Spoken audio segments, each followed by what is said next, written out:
নমস্কার বন্ধুরা, সোমা কিচেনে স্বাগত জানিয়ে আবারও আমি চলে এসেছি একটা নতুন রেসিপির সঙ্গে। আমি আজকে বানিয়ে দেখাবো দুটো বড়ার রেসিপি। এই বড়ার রেসিপিগুলো প্রথম থেকে শেষ পর্যন্ত দেখার অনুরোধ রইল। আর যদি ভালো লাগে তাহলে ছোট্ট একটা লাইক দিয়ে আর একটা সাবস্ক্রাইব করে আমার পাশে থাকবেন। এখানে দেখুন আমি পুঁই পাতা নিয়েছি। পুঁই পাতাকে ভালো করে ধুয়ে একদম কুচি কুচি করে কেটে নিয়েছি। এই যে পুঁই পাতার বড়াটা গ্রামাঞ্চলে খুবই হতো, কিন্তু এখন মানুষ এগুলো বানিয়ে আর খায় না। তো আমি আজকে এটা বানিয়ে দেখাচ্ছি। আর এখানে নিয়েছি মাছের ডিমের বড়া। তো দুটো বড়া বানানোর জন্য আমি সমস্ত কিছু এখানে দেখুন গুছিয়ে নিয়েছি। এবার আমি দুটো বড়াতে কি কি লাগবে এরকম করে মাখিয়ে নেব। পুঁই পাতার বড়াতে আমি কি কি দেবো দেখুন। এখানে নিয়েছি মসুর ডালকে আমি একটু ভিজিয়ে রেখেছিলাম 1 ঘন্টার মতন, দিয়ে মিক্সিতে বেটে নিয়েছি। এই ডাল বাটাটা এখানে দিয়ে দেবো। পেঁয়াজ কুচি, সামান্য একটু কাঁচা লঙ্কার কুচি, চালের গুঁড়ো রেখেছি 2 চামচের মতন চালের গুঁড়ো দিয়ে দেবো। আপনারা চাইলে এখানে বেসনও ব্যবহার করতে পারেন। পরিমাণ মতন লবণ, সামান্য পরিমাণে একটু হলুদ, কাঁচা লঙ্কা কুচি একটু দিয়েছি, সামান্য একটু ঝাল লঙ্কার গুঁড়ো দিচ্ছি, আর একটু দেবো জিরে গুঁড়ো।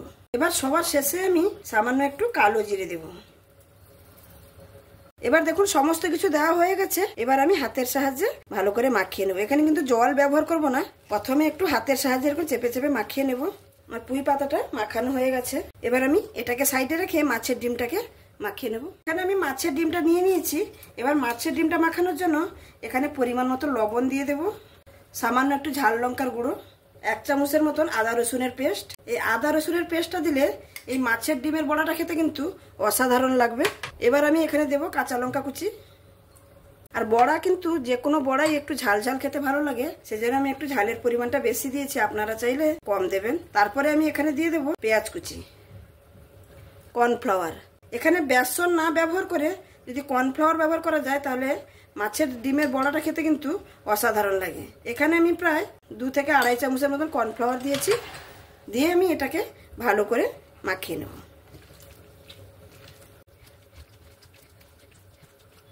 এটাও আমার মাখানো হয়ে গেল।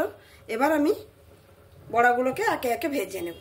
এখানে আমি পুঁই শাকের বড়াটা ভেজে নেওয়ার আগে একটু সামান্য একটু খাবার সোডা দিয়ে দেবো। খাবার সোডাটা দিলে কি হবে, পুঁই শাকের বড়াটা একদম মুচমুচে হবে, খেতে ভালো লাগবে। খালি সামান্যই দিয়েছি, ভালো করে মাখিয়ে নেব। এটা কিন্তু ঠিক ভাজার আগেই দিতে হবে, প্রথম থেকে মাখিয়ে রাখলে কিন্তু ভালো হবে না। যখনই ভাজবেন তখনই কিন্তু একটু দিয়ে ভাজাটা শুরু করতে হবে। বড়াগুলো এবার ভেজে নেওয়ার জন্য একটা ফ্রাই প্যান বসিয়ে দিয়েছি, আর ওতে পরিমাণ মতন তেল দিয়ে দিয়েছি। এবার আমি একে একে বড়াগুলো ভেজে নেব। প্রথমে আমি পুঁই শাকের বড়াগুলো ভেজে নেব।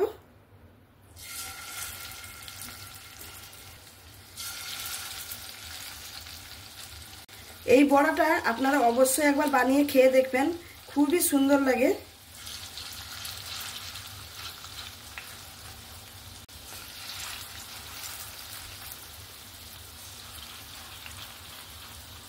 এখানে আমার যতগুলো ধরেছে আমি ততগুলো বসিয়ে দিয়েছি। এগুলো ভাজা হোক, তারপরে আবার পরেরটা ভেজে নেব। এখানে আমার এক সাইড ভাজা হয়ে গেছে, এর উল্টে নেব।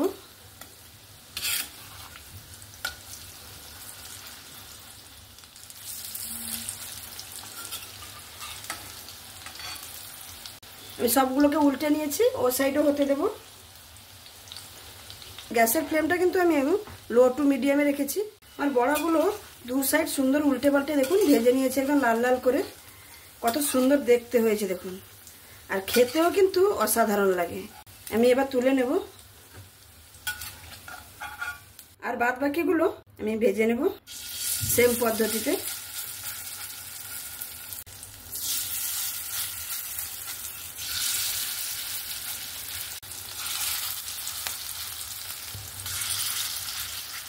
এখানে দেখুন আমার পুঁই পাতার বড়াগুলো সবগুলোই ভাজা হয়ে গেল, সুন্দর লাল লাল করে এবার ভেজে নিয়েছি। এবার এটাও তুলে নেব। এবার আমি ওই কড়াইয়ের মধ্যেই মাছের ডিমটা ভেজে নেব।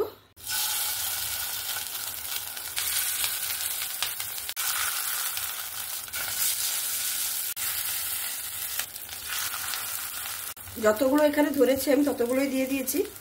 এবার এক সাইড হতে দেব। এখানে আমার এক সাইড হয়ে গেছে, উল্টো সাইডটা উল্টে নেব এরকম করে। মাছের ডিম ভাজতে কিন্তু বেশি সময় লাগে না। এখানে আমি সবগুলোকে উল্টে নিয়েছি। এবার আমি উপর থেকে একটু তেল দিয়ে দেব। মাছের ডিমের বড়াগুলোও কিন্তু ভাজা হয়ে গেছে। এবার আমি তুলে নেব। বড়াগুলো তুলে নেওয়া হয়েছে, এবার বাদ বাকি আর যতটুকু আছে সেটাও ভেজে নেব।